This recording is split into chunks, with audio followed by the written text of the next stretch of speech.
Hi, this is Miss Safi here. Thank you so much for joining me today. Today I'm going to share with you an overview of William Shakespeare's play, The Tragedy of Julius Caesar. There is a statue of the man himself. This is actually one of my favorite plays by Caesar, and not by Caesar, excuse me. It's one of my favorite plays by William Shakespeare for the mere fact that it has beautiful, persuasive dialogue in there and beautiful examples of oration in this play. So the play is set in ancient Rome, and Shakespeare creates a world full of political intrigue, magical occurrences, and military conquests. So pay attention to those elements as you read. Caesar was the most powerful man in Rome, and as the play opens, he's just recently returning to the city after months of fighting abroad, and he was fighting Pompey and his men. Pompey was another powerful Roman, and Caesar was fighting him and his sons, and he's coming back to the city victorious. Pompey, as well as others in the Roman Senate, they were disturbed by Caesar's growing ambition, and thus a civil war had broke out. Their fear seemed to be valid when Caesar refuses to enter Rome as an ordinary citizen after the war. Instead, he marches his army on Rome and takes over the government. And this is where our play opens, and you're going to hear some citizens arguing amongst themselves about whether Pompey or Caesar was correct in this war and the actual victor. So, ironically though, the people don't actually mind Caesar and his ambition, even though Pompey and some of the others do. In fact, the people of Rome love Caesar. Caesar is made dictator or ruler, and it's usually a position that was granted for a 10-year term, but Caesar was granted this position for the rest of his life. So many senators, however, resented Caesar for having so much power, and they felt they needed to put a stop to this. So here enter three of the other main characters in this play, so do pay attention to these senator names. These are the main conspirators against Caesar. We have Brutus, who is actually an endearing character because he joins this conspiracy for the good of Rome. He was Caesar's friend who believes that he must act against Caesar for the good of Rome. Then we have Casca, who hates the ordinary citizens of Rome, yet he's jealous because they love Caesar and not him. Then we've got Cassius. He's a really devious person. He's greedy and a jealous man who wants to take drastic measures to keep Caesar from winning any power and to take away any power that Caesar previously had.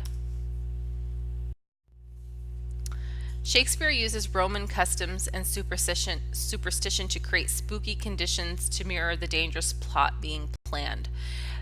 The ancient Romans were a very superstitious folk, and Shakespeare brings that into the play.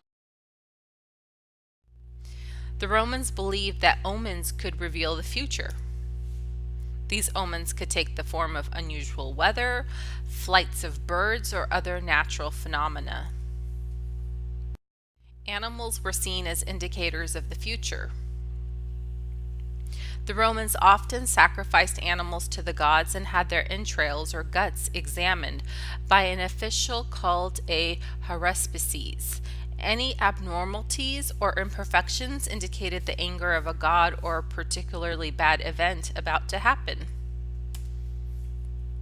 Unusual astronomical and weather occurrences were also seen as signs of future events. Solar eclipses were believed to foreshadow doom, as was lightning.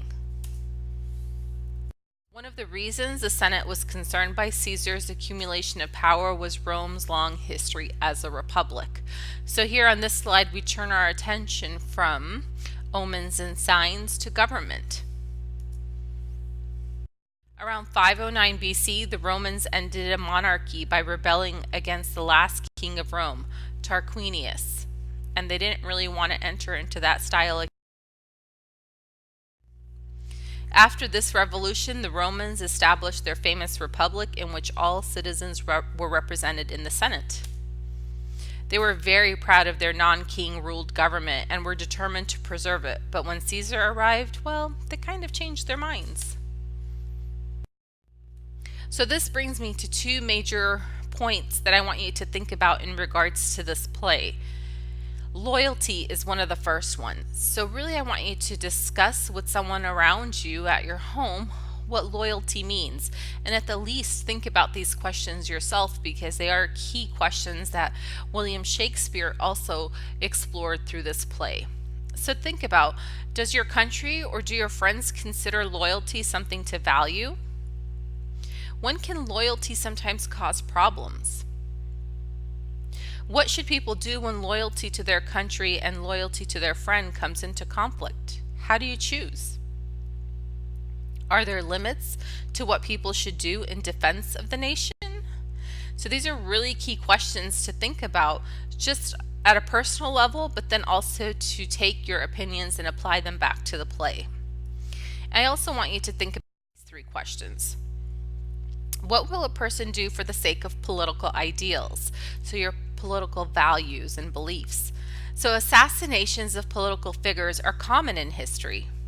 What political figures do you know of who have been assassinated? What effect did these assassinations have on the general public, a political party, or a cause at the time of the assassination?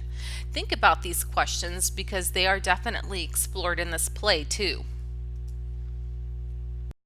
So, this was a brief overview of the tragedy of Julius Caesar. I hope that you